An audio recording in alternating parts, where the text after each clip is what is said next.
Olá, amigos, boa noite. Hoje, quinta-feira, nossa noite de estudarmos a obra Boa Nova de Humberto de Campos através da psicografia de Chico Xavier e nossa última noite de estudos do ano de 2020. Atravessamos este ano, nos encontrando virtualmente, mas pudemos nos ver, pudemos nos falar, pudemos vibrar uns pelos outros e isso já é uma grande bênção para todos nós. Agradecemos muito os amigos que sempre estão conosco, Tânia, Dilza, Márcia, os amigos todos, Célia, Zé Carlos, Antônio Carlos, que estão sempre conosco, sempre participando, Beth, Laura, são aqueles que não nos deixam no esquecimento, estão sempre junto de nós. Júlio César está conosco também, Luiz Arnaldo, a gente fica muito feliz com a participação dos amigos e vamos fazer a nossa prece para as reflexões de hoje. Pai de bondade, que a sua luz e a sua paz nos envolva, iluminando as nossas consciências, apacentando os nossos corações, permitindo, Pai, que Jesus, o Mestre amado, esteja junto de nós, nos intuindo, nos inspirando, nos fortalecendo a fé e a esperança, para que consigamos vencer todas as tribulações e caminharmos com segurança, com equilíbrio, com alegria, sobretudo com a esperança de dias melhores. Abençoa-nos, Pai, abençoa-nos, Mestre, hoje e sempre. Que assim seja. Boa noite, Rosa, boa noite, Jane. Que a paz esteja entre nós para esta noite de reflexões. E nós estamos no capítulo 22 da obra Boa Nova, que tem como título A Mulher e a Ressurreição. Então nós vamos ver que havia sido Jesus crucificado, 2 dias haviam se passado e os seus discípulos estavam balançados na fé. É assim, quando algo de ruim nos acontece, nós muitas vezes balançamos na fé. E eles estavam ali inconformados, porque Jesus, a melhor criatura que eles conheceram, o Messias, o Rei dos Reis, aquele que havia sido prometido, como podia terminar na cruz da forma que terminou, junto de ladrões. Eles não entendiam isso, como poderia isso ter acontecido, porque Jesus não tinha tomado nenhuma providência para mostrar o seu poder àquelas criaturas e verdadeiramente se apresentar como Filho de Deus, aquele que era capaz então de trazer a boa nova da melhor forma possível. Assim, eles estavam em conflito na alma, conflito entre eles, a fé balançada, a tristeza, a amargura, a incerteza, a insegurança, tudo isso compunha o quadro que os apóstolos estavam vivendo. Jesus, redivivo, observava a incompreensão dos seus. Redivivo sim, porque Jesus não morrera, o seu corpo físico perecera, ele estava ali, junto deles ainda, e ele observava isso, desejava fazer ouvida a sua palavra dentro dos corações atormentados, mas só a fé ardente e o ardente amor conseguem vencer os abismos de sombra entre a terra e o céu. Jesus queria sim dar o testemunho da imortalidade, da vida eterna. Ele queria confortá-los, ele queria minimizar as dores que eles estavam vivenciando. No entanto, há condições para que superemos de forma mais adequada os momentos mais difíceis. E as condições que Jesus lembra aqui é a fé ardente. Nós não podemos esmorecer na fé, porque nas horas difíceis é a nossa fé que nos sustenta, quem nos coloca como escoras, nos amparando, para que de alguma sorte nós consigamos superar aquela dificuldade, acalmar o coração. E além da fé ardente, o ardente amor. Não basta amor, é preciso um amor com vida, um amor com vitalidade. Então, um ardente amor é um amor que está sendo alimentado todo o tempo em nosso coração. E é isso que vence, que é capaz de vencer, no dizer de Jesus, os abismos entre a sombra da terra e o céu. Então, aquilo que vivenciamos aqui e aquilo que é da espiritualidade, só com fé, só com um amor operante, é que somos capazes de vencer as dificuldades da terra para ver as claridades dos céus. E assim, continua a narrativa da obra Boa Nova, dizendo que na manhã do terceiro dia, então 2 dias tinham se passado, eles estavam em desespero. Mas na manhã do terceiro dia, Madalena se acercou do sepulcro de Jesus, levando perfumes e flores. Era comum a época de Jesus, porque os túmulos eram como cavernas escavadas nas rochas, e então as pessoas podiam ainda cuidar do corpo daquele seu ente querido, passando óleos perfumados, envolvendo em lençóis limpos. Era uma dedicação, um cuidado da época, e ela foi fazer este trabalho com o corpo de Jesus. Ela queria aromatizar aquelas mãos frias e inertes, descreve então Humberto de Campos. Queria contemplar o mestre adorado para cobri-lo com o pranto do seu amor purificado e ardoroso. Não era aquela Madalena do amor mundano, do amor paixão terrena. Era a Madalena que amava profundamente, num sentimento de gratidão imenso. Era ela que queria então demonstrar tudo isso através desse gesto de carinho. E não era só uma questão de carinho. Isso também era oneroso, era caro. Não era todo mundo que podia oferecer isso a um ente querido. Ela podia, ela tinha condição. Por isso, então, ela se aplica nesse trabalho. No seu coração, fé radiosa e pura que o Senhor lhe ensinara. Era isso que ela trazia na alma. Uma fé, uma confiança, uma fidelidade aos ensinos de Jesus, de tal forma pura, radiosa, que foi o que Jesus ensinou a ela. Ia ao túmulo com o amor, e só o amor pode realizar milagres supremos. Ela estava entregue à tarefa de amorosidade, de gesto de carinho para Jesus. Quando ela se aproxima, então, do sepulcro, estupefata, ela não encontra o corpo. O sepulcro está aberto e não está lá o corpo de Jesus que ela ia prestar essas últimas homenagens. Então ela não encontra mais o corpo lá.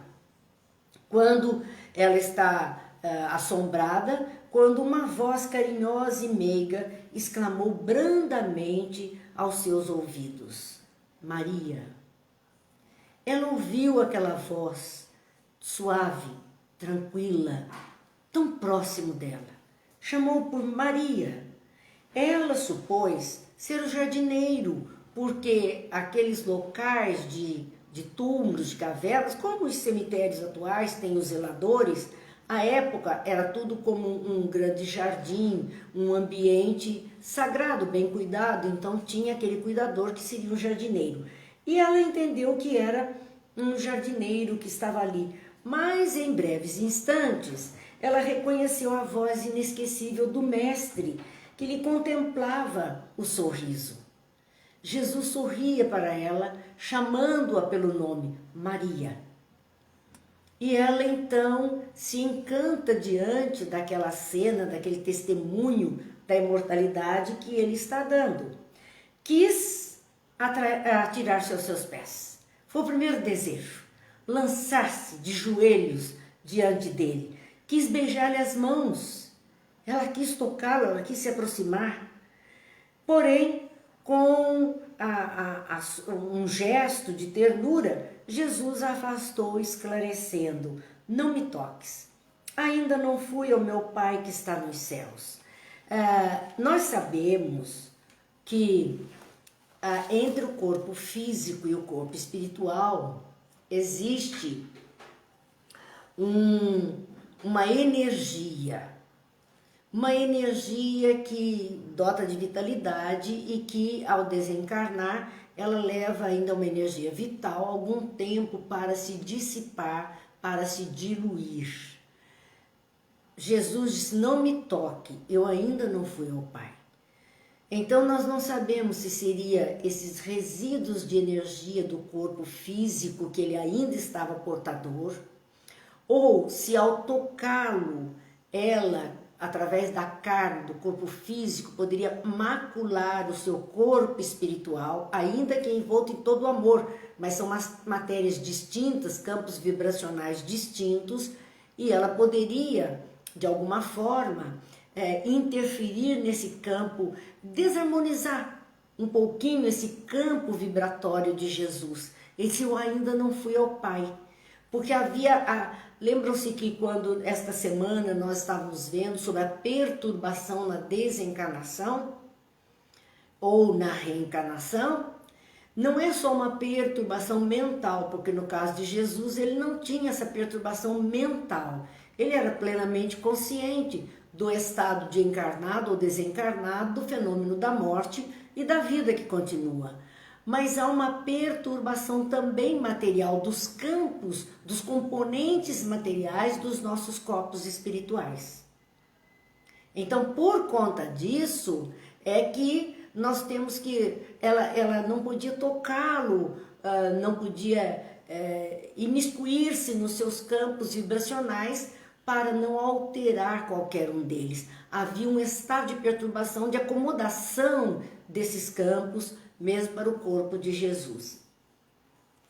E assim, Maria, então, encerra esse capítulo da mulher e a ressurreição, porque a partir dali ela vai dar a notícia aos seus amigos, aos seus companheiros, da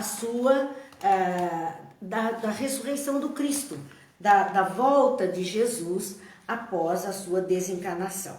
Então, esse não me toques, porque eu ainda não fui ao Pai. Continuava a narrativa dizendo que instintivamente Madalena se ajoelhou e recebeu o olhar do Mestre num transbordamento de ventura. Ela não pôde tocá-lo, ela se ajoelhou a uma certa distância dele, mas se entregou àquela onda de amorosidade que Jesus emanava em sua direção. Era a promessa de Jesus que se cumpria.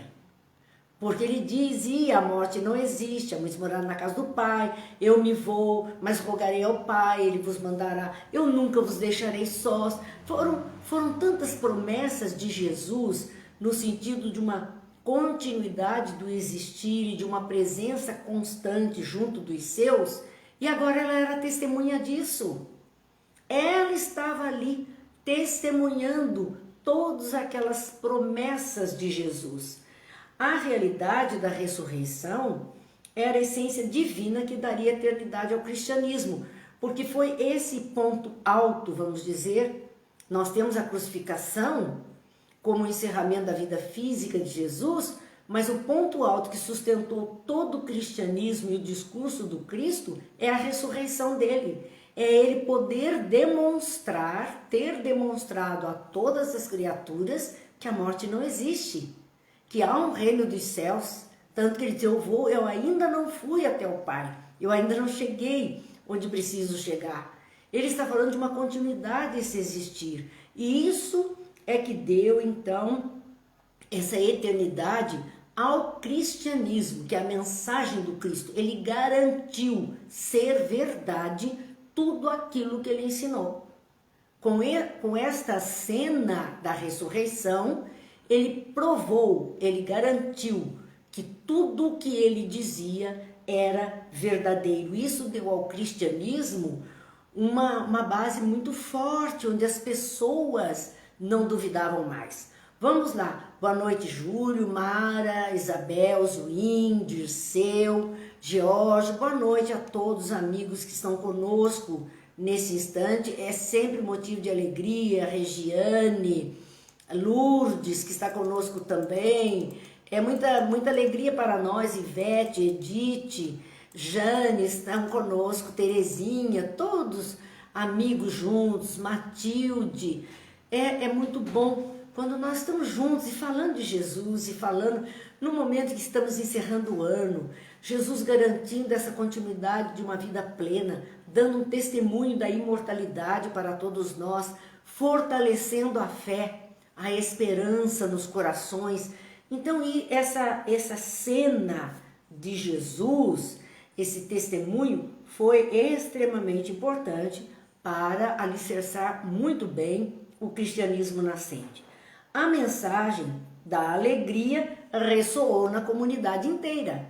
Maria foi contar o que ela vivenciou com ele e todos que estavam ali decaídos, aflitos, angustiados, inseguros, sem compreensão dos fatos, sem entendimento, todos eles foram invadidos por uma extrema alegria. O Senhor não morreu, o Senhor está aqui, Ele está junto de nós. Tudo o que Ele disse está se comprovando. Nós vimos um corpo físico se acabar, no entanto, Ele se mostra novamente junto de nós. Assim, a alegria ressoou na comunidade cristã inteirinha. A notícia correu. Não é só notícia ruim que corre, né? A gente vê que notícia ruim, o pessoal diz assim, se fosse uma notícia ruim, todo mundo já sabia. Mas aqui era uma notícia excelente e todo mundo também ficou sabendo. O Evangelho era a verdade imutável. O ensino que ele trouxe, porque Evangelho significa boa nova, os novos ensinos. Esses novos ensinos que Jesus trouxe foram imutáveis. Ele testemunhou e disse, olha, isto é assim, esta é a realidade. Em todos os corações pairava uma divina embriaguez de luz e júbilo celestiais. Felicidade. Poder reencontrar aquele ente querido, poder ver, tocar, se aproximar, dialogar. Todos nós gostaríamos de uma experiência dessa. Então, eles estavam ali confiantes e eles precisavam dessa confiança para arregaçar as mangas e fazer o trabalho que Jesus havia determinado a cada um deles. Levanta-se a fé, renova-se o coração, morrera a dúvida e reerguera-se o ânimo em todos os espíritos. Então, com esta presença de Jesus, tudo que era bom veio à tona. E aquelas dúvidas, ansiedades, aflições, tristezas caíram por terra. Não tinham mais lugar, porque havia esse testemunho dele. Desde essa hora, a família cristã se movimentou no mundo para nunca mais esquecer o exemplo do Messias.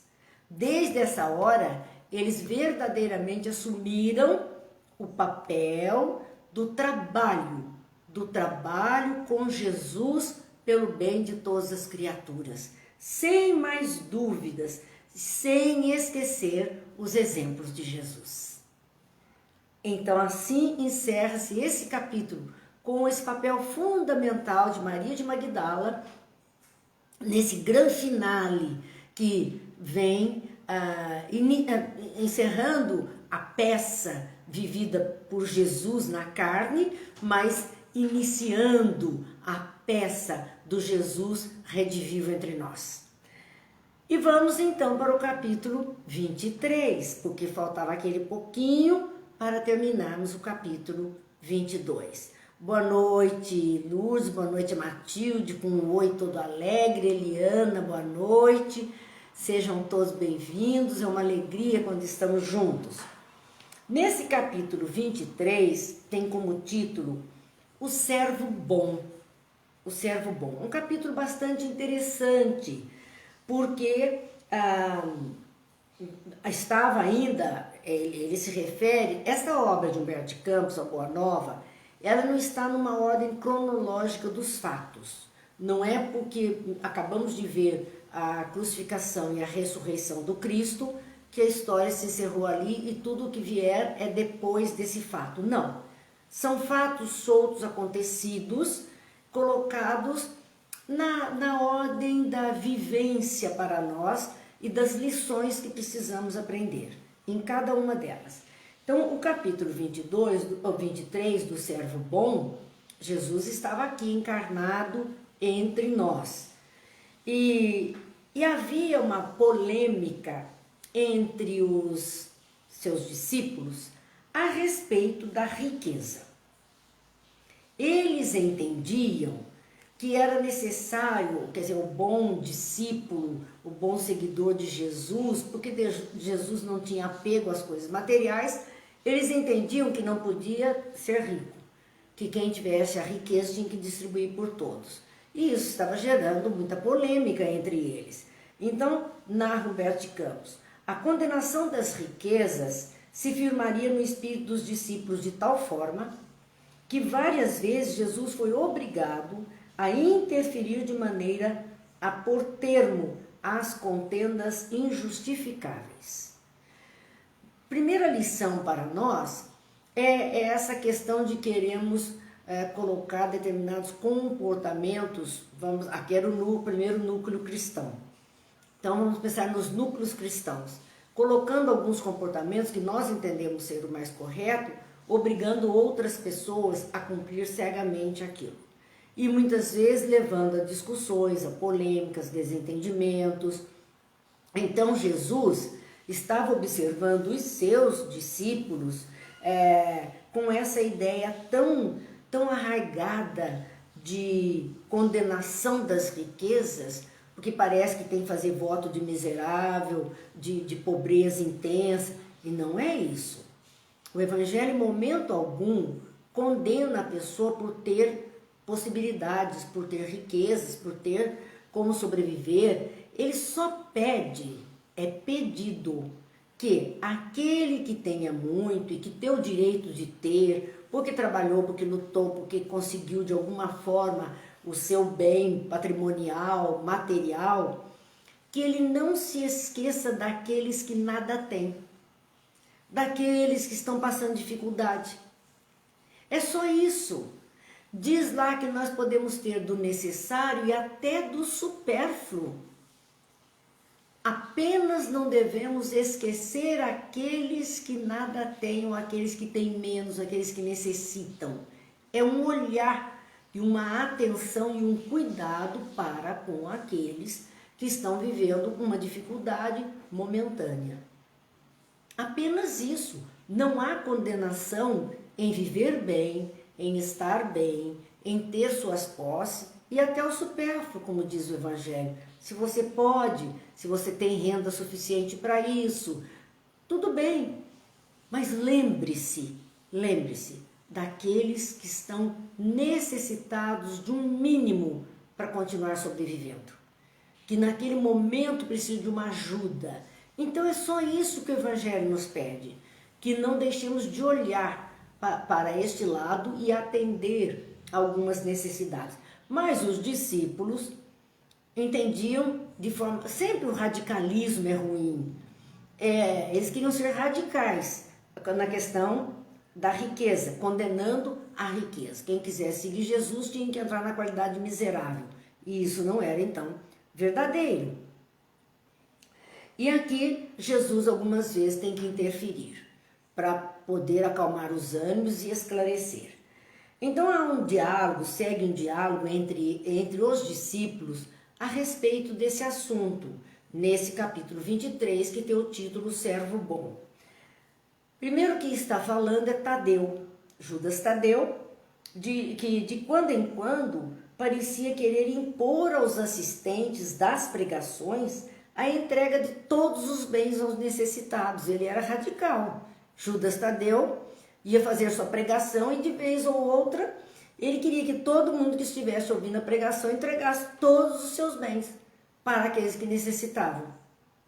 No livro dos Espíritos, quando fala de lei de sociedade, fala do dinheiro no mundo, os Espíritos dizem que se o dinheiro do mundo fosse distribuído equitativamente entre todos os seres do planeta, não teríamos dinheiro para fazer nada.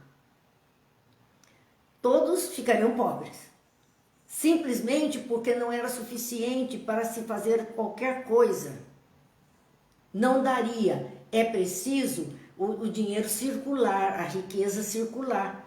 Ela estar ora nas mãos de um, ora nas mãos de outro, para que este um possa movimentar, agilizar, criar empregos, criar tarefas, acudir outros. É preciso isso. É preciso. Não dá para ser tudo igual. Não dá. Porque não daria para fazer empreendimentos com as cotas pequenas que cada um receberia. Então, nós vemos Judas Tadeu, querendo fazer isso, que todos ficassem iguais, que o que tivesse posses entregasse todas suas posses para os necessitados, todos os bens para os necessitados. Filipe não vacilava em afiançar que ninguém deveria possuir mais que uma camisa, uma roupa, um fato. Ele dizia, ninguém precisa mais do que isso, do que uma camisa, sendo obrigação tudo dividir com os infortunados, privando-se do indispensável à vida. Imagine se as pessoas todas tivessem que limitar ao mínimo, tá? Existem pessoas hoje com uma cultura minimalista, querendo viver com o mínimo possível. É uma cultura que nós estamos vendo. Mas a ideia de que uma pessoa bastaria apenas um traje e o resto ele deveria dividir com todo mundo, e isso não é também saudável e nem verdadeiro. Interrompido alguns segundos porque fizeram uma ligação aqui e nós vamos pelo celular, então, mas já retomamos, graças a Deus, né? Então nós vemos que eles estavam sendo radicais. Sabe aquele 8 ou 80? Ou é uma coisa ou é outra? Quando o ideal é sempre o caminho do meio, o equilíbrio, é isso que nós temos que aprender. Nós temos que aprender a viver com equilíbrio e não nos extremos do radicalismo.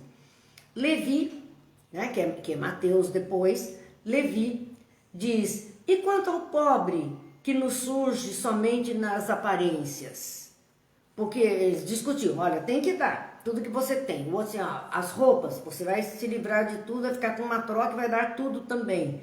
Aí Levi disse, ó, mas tem, às vezes, vamos lembrar que Levi, ele trabalhava com contabilidade, com impostos, então era um homem mais racional à sua época, mais sabendo o valor de dinheiro do que os outros, que eram pessoas mais simples. E ele diz, mas e quanto ao pobre, e quando o pobre nos surge somente nas aparências? Porque ele vai explicar alguns quadros que ele tinha presenciado, já que ele era um cobrador de impostos, já que ele lidava com dinheiro, que as pessoas tinham que fazer uma prestação de contas e era com ele, então ele tinha alguma experiência. Ele estava achando que os seus companheiros estavam sendo muito simples, muito infantis no raciocínio. Então ele diz assim, conheço homens abastados que choram na coletoria de Cafarnaum, que é onde ele trabalhava, como miseráveis mendigos, apenas com o fim de se eximirem dos impostos. Agora, vamos vendo. Será que mudou tanto assim nos dias atuais? Quantas pessoas nós vimos com este mesmo comportamento nos nossos dias? Um homem abastado que chora na coletoria, que é onde ele deveria pagar os impostos, como os miseráveis, dizendo que não tem, que não pode pagar, como mendigo, apenas com o fim de se eximirem dos impostos. Fraude, enganação, para se livrar. As pessoas fazem de tudo para se livrar desses compromissos. Cenas, cenários, aparência. Então, nós vemos ele citando isso. Ele tinha visto, ele conhecia pessoas que procediam dessa forma. E a gente não precisa fazer nem muito esforço, que a gente consegue descobrir algumas pessoas conhecidas que procedem assim. Sei de outros que estendem a mão à caridade pública e são proprietários de terras dilatadas. Pessoas que estão aí pedindo esmolas pelas ruas, estão pedindo a cesta básica nas instituições que doam cestas básicas. E ela não precisa disso. Nós podemos ver num quadro muito atual, 2020, nós tivemos durante este ano o abono emergencial para muitas pessoas. O governo proporcionou essa possibilidade de ir lá uma pequena quantidade, mas era melhor do que nada para muita gente. Mas qual foi a surpresa do próprio governo? A quantidade de pessoas que não precisavam e não teriam direito a esse abono e que receberam esse dinheiro. Aqui em Taubaté mesmo, muita gente que não precisava, que não merecia receber esse dinheiro, não necessitava disso, pois fez a sua inscrição e recebeu. Então percebam, é o mesmo quadro que Levi está narrando. Pessoas que somente nas aparências surgem como pobres, porque não são. Eles são pessoas que estendem a mão à caridade, seja a caridade da filantropia de uma instituição, seja a caridade que o governo está fazendo de ajudar, ou uma caridade particular, e, no entanto, é proprietário de terras dilatadas, quer dizer, tem propriedades, tem condição, não precisaria estar tirando a vez de quem verdadeiramente necessita. Não precisaria. Eu já contei para vocês que, quando criança e bem pequena, nós costumávamos ir ao mercado nos dias de sábado, e ali na descidinha da loja Murad, naquele lado do mercado, tinha um senhor que ficava pedindo esmolas. Eu era muito pequena. E esse senhor estava sempre sentado ali com o chapéu no colo, e as pessoas passavam a jogar moedinhas, né, dando esmola para ele. Naquela época existia uma moeda que seria 50 centavos, a gente chamava de quinhentão, 500 réis, era quinhentão. Quando a gente ganhava uma moeda daquela, uma criança, comprava doce, era uma festa, uma moeda daquela. E eu tinha ganho uma moeda daquela da minha mãe. E nós fomos ali, a mamãe parou conversar com esse senhor. E eu vi que ele estava com o chapéu pedindo esmolas. Eu coloquei a moeda que eu tinha ganho para ele. Coitado, ele era pobre, né? Mamãe talvez pudesse me dar outra moeda, mas ele precisava, então eu coloquei a moeda. Ele imediatamente, e muito delicado, ele era muito educado até, ele tirou a moedinha do chapéu, me deu de novo a moedinha e disse assim: ah, menininha, guarda para você. Eu não preciso, eu sou riquinho. E eu estranhei aquilo, peguei a moeda que ele me deu. E qual era a conversa que a minha mãe estava tendo com ele? Ele emprestava dinheiro a juro e a minha mãe precisava de dinheiro. E ela emprestava dinheiro dele e tinha ido levar o juro. E ele tinha casas aqui em Taubaté. Dinheiro que ele dava a juro. E pedia esmolas ali junto do mercado. Isso eu vi. Ninguém me contou, não é uma história lida em livro nenhum. Então, é disso que Levi está falando. Os que se fingem de pobres para se isentar de compromissos de impostos, compromissos sociais, aqueles que estendem a mão à caridade, que na verdade têm todas as suas condições de viver, são, Regiane, os espertões. Eu não sei até que ponto, sabe, Regiane, são espertões, porque vão prestar conta disso a Deus. Essa esperteza aí é complicada. Estão assumindo dívidas reais. Estão treinando, como dizia o Chico, estão treinando para a próxima vez, quando verdadeiramente vão precisar. Estão treinando agora. E a Tânia disse, muitos precisavam e não conseguiram. E é verdade, porque havia um limite, senão ninguém ia aguentar uma coisa dessa. Mas é um absurdo a gente ver. E, no entanto, estava aqui Levi, há 2000 anos atrás, falando da mesma coisa. Vejam como a humanidade caminha a passos de tartaruga. Eu costumo dizer lesmaticamente. Lesma, se arrasta muito devagarzinho. É lesmaticamente. Mas estamos indo.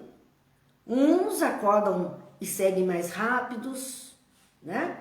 Talvez seja o servo bom do capítulo, outros com mais dificuldade. E aí Levi ainda faz uma pergunta: estaríamos edificando o reino de Deus se favorecêssemos a exploração? Que é uma pergunta que muitas pessoas fazem hoje. Sabendo de tudo isso, será que nós estamos ajudando verdadeiramente? São questões que nós então fazemos. Jesus estava ciente disso tudo, ele estava deixando essa conversa rolar para poder fazer uma lição a todos. Um momento oportuno, ele daria a resposta suficiente para todos. Então Pedro entra nessa conversa dizendo: tudo isso é verdade. Tudo que Levi está falando é verdade. Entretanto, Deus nos inspirará sempre nos momentos oportunos. E não é por essa razão que devemos abandonar os realmente desamparados. Pedro é sensato. E sim, é verdade, isso acontece. Mas não é por isso que vamos desamparar aqueles que verdadeiramente necessitam. Então compete apenas a questão de uma triagem, de uma visualização melhor de todos os fatos, de termos certezas, para ampararmos quem verdadeiramente necessita. E aí, volta Levi na conversa, insistindo e dizendo: a necessidade sincera deve ser objeto incessante de nosso carinhoso interesse. Mas, em se tratando de falsos mendigos, é preciso ressaltar que a palavra de Deus nos tem vindo pelo Mestre e que nunca se cansa de nos aconselhar vigilância. Então, sim, nós temos que cuidar daqueles que verdadeiramente precisam, mas temos que estar muito atentos, atentos. Já contei para vocês também que há anos atrás nós queríamos fazer um cadastro único aqui em Taubaté para uma festa de Natal. Na cidade, com todas as pessoas que recebiam ajudas nos centros espíritas, nas igrejas católicas, nos templos evangélicos. Teve uma cidade aqui do Vale que fez isso, todos se juntaram e fizeram uma festa única para os seus atendidos, né, para aqueles que recebiam o benefício. Fizeram uma festa única com cestas básicas iguais para todo mundo, com brinquedos iguais para todas as crianças. Todos foram atendidos, todos aqueles que estavam matriculados em alguma dessas instituições, que vinham recebendo uma ajuda constante, foram então participar desse evento e foi uma festa num único dia, num único local. Por que isso? Porque o que se percebeu é que cada instituição fazendo uma festa de Natal num dia determinado, percebeu-se que muitas pessoas iam em 2, 3 instituições. Recebiam de 2, 3 lugares, crianças ficaram habituadas a receber muitos brinquedos, muitas roupas, então não valorizavam. Alimentos em excesso acabavam estragando, porque não tinham como guardar. E outros ficavam sem nada. Então, quando quisermos fazer esse cadastro único, nós enfrentamos essa conversa aqui, que nós estamos vendo entre os discípulos de Jesus.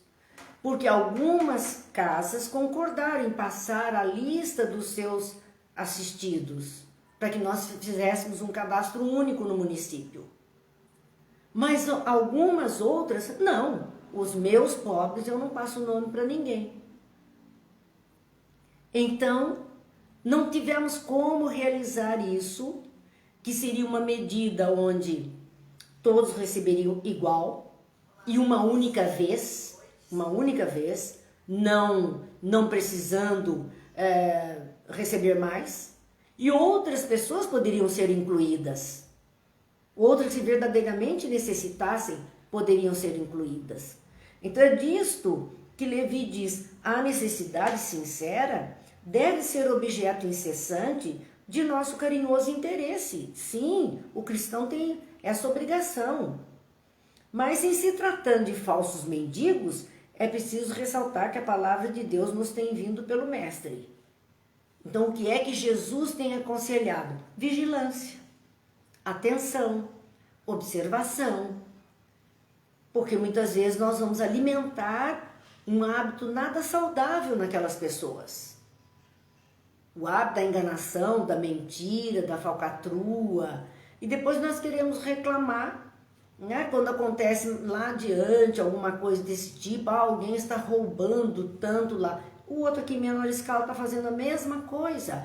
E pior, nós colaboramos para que ele continue fazendo. Tudo é preciso ser, então, olhado. E Jesus dizia que é imprescindível não viciarmos o sentimento de piedade, a ponto de prejudicarmos nossos irmãos no caminho da vida. Porque às vezes nós ficamos assim tão piedosos, queremos tanto ajudar todo mundo, que deixamos de ter essa noção de realidade, essa noção de organização para melhor atendimento, a coisa mais racional, porque deixamos só o coração ir falando e comprometemos, além de tudo, esses irmãos do caminho da vida, porque vamos viciando também a eles se comportarem assim. É preciso cuidado. Nosso ano novo, vamos coisas novas. Então vamos ter atitudes novas, atitudes mais cristãs, porém racionais, para podermos verdadeiramente agir e contribuir com esse mundo melhor que todos ansiamos. Filipe, então, entrou nessa conversa dizendo: continuarei acreditando que é mais fácil passar um camelo no fundo de uma agulha do que a entrada de um rico no reino dos céus. Lá ia o Filipe de novo falar da necessidade de ser uma criatura que entregasse todos os seus bens, que fosse miserável para merecer o reino dos céus. As pessoas confundem humildade com miséria, com pobreza. Não, nós temos pessoas muito bem aquinhoadas que são simples, são humildes, são íntegras, são retas. E nós temos criaturas em vidas miseráveis, de extrema dificuldade, que são a soberba, que são o orgulho, que são as viciações, trazendo as viciações consigo em altíssimo grau.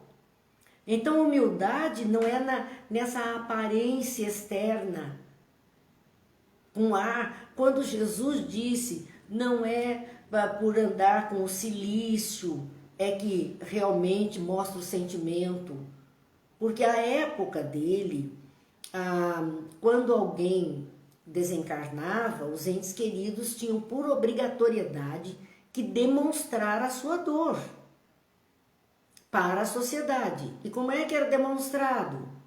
Com muito choro, com muita lágrima, com roupas muito escuras, e chegavam até a passar cinza no rosto para ficar com pálido, para ficar com um olhar mais profundo, olheiras, etc., para demonstrar que estava sofrendo.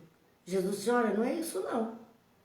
Isso aí não demonstra o nosso amor, a nossa saudade por ninguém.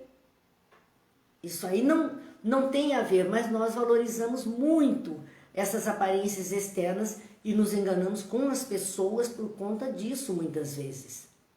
Entendemos que aquela criatura é humilde porque ela se veste de uma forma mais simples, porque ela age de uma forma mais simples, porque ela fala de uma forma mais simples, e achamos que o outro é soberbo, porque olha o jeito que se veste, olha o jeito que fala, olha isso, olha aquilo. E não é, esse fato não é assim. Nós nos enganamos redondamente com relação a essa nossa observação apenas da aparência externa das criaturas. Mas ele era teimoso, porque disse: olha, eu continuo acreditando que é mais fácil um camelo passar pelo fundo de uma agulha do que um rico entrar no reino dos céus. Quer dizer, jamais um rico entraria. Aos olhos de Filipe, jamais um rico entraria no reino dos céus. Por isso que ele dizia, olha, é para ter uma camisa só, distribua tudo o resto. Como que diz, você quer entrar no reino dos céus? Então se despoje de tudo que é material, porque senão você não vai entrar. Mas isso não dá crédito a nenhum de nós. Jesus não participava de discussão, deixando-os entre os próprios raciocínios. Ele só observava a distância, a confusão que eles estavam ali discutindo, né? Eles estavam buscando as coisas. A Tânia diz assim, às vezes a pessoa não tem dinheiro, mas tem estilo e aí parece ser abastada. É verdade, é verdade. Então nós nos enganamos sim pela aparência. Jesus aguardava uma oportunidade para um esclarecimento geral. Sempre as lições, Jesus procurava, ainda mais quando a dúvida era geral. Jesus também procurava dar uma lição num momento de maior número de pessoas presentes, interessadas no assunto, para que todos aproveitassem. Ele não ia de particular, de um por um, comentando o fato. Então, tempos se passaram nessas conversações, as controvérsias continuavam, eles ainda discutiam a questão da riqueza, da pobreza, da esmola, do dividir as coisas, de quem merecia o reino dos céus. Eles ainda continuavam dentro desse raciocínio. Jesus se ausentaria da Galileia em direção a Jerusalém.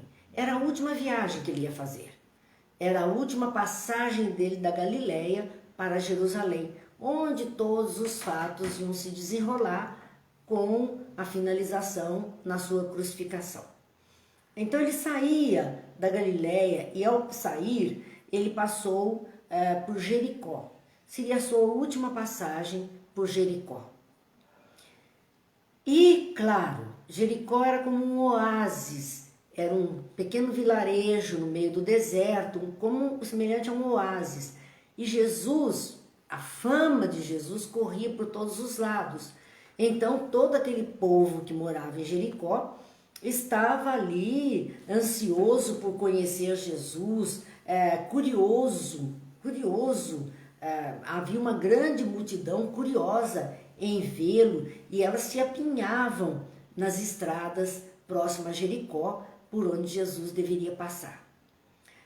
Zaqueu vivia em Jericó. Zaqueu era um publicano. Publicano é o tal cobrador de impostos, que não era bem visto pelos outros. Ninguém gostava de pagar imposto. E então, quando chegava aquele cobrador de imposto, todo mundo virava a cara para ele, não gostava. E ele era um cobrador de imposto abastado, era um publicano abastado, ele tinha dinheiro. Porque havia uma porcentagem naquilo que ele recebia da coleta de impostos, ele tinha direito a uma porcentagem e assim ele foi fazendo a fortuna dele. Ele conhecia o renome do Messias, já ouvira falar e desejava mesmo ver Jesus. Ele já escutou tanta coisa a respeito, tinha escutado tanta coisa, agora a sua curiosidade era verdadeiramente muito grande. Era um chefe prestigioso na sua cidade, porque é interessante, cidades muito pequenininhas, né? Tem as figuras que são importantes na cidade, que tem prestígio. Quando eu fui lecionar em Natividade da Serra, isso em 68, na Natividade da Serra antiga, as figuras importantes da cidade eram o prefeito, o vigário, o delegado, o gerente da Caixa Econômica e as professoras que trabalhavam na cidade. Essas eram as figuras ilustres da cidade. Em Natividade da Serra eram aqueles que tinham importância para aquela sociedade. E como nós morávamos numa casa onde todos esses faziam as refeições, era o point das figuras ilustres que se alimentavam ali. E acontecia a mesma coisa com Zaqueu. Ele era uma figura ilustre E ele era um chefe, então, prestigioso na sua cidade. Homem rico e enérgico. Zaqueu era enérgico. Baixa estatura, ele era pequeno, então, para ver Jesus, ele procurou acomodar-se sobre um sicômoro, um arbusto, uma árvorezinha. Ele subiu para tentar, assim, visualizar Jesus. E ficou ali, claro, em expectativa, esperando ver Jesus quando Jesus se aproximasse. O coração estava inundado de curiosidade e uma sensação de alegria profunda. Ele tinha essa curiosidade, estava feliz como todas as pessoas estavam felizes, sabia das realizações de Jesus, então ele também estava eufórico com a chegada do Cristo. Ao aproximar-se o Messias, admirou-lhe o porte nobre e simples. Olha aí o que é humilde. Jesus tinha um porte nobre. Ele era alto, ele era de postura boa, porém simples. Simples. Sentindo-se magnetizado pela sua indefinível simpatia. Jesus conquistou Zaqueu no primeiro olhar. Zaqueu ficou encantado com aquela figura que se apresentava diante dele. E surpreendido, observou que o mestre estacionara ao seu lado.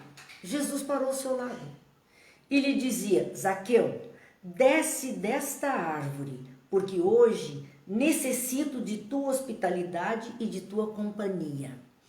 Interessante, porque muitos poderiam dizer assim: poxa, Jesus foi escolher o homem mais rico da cidade.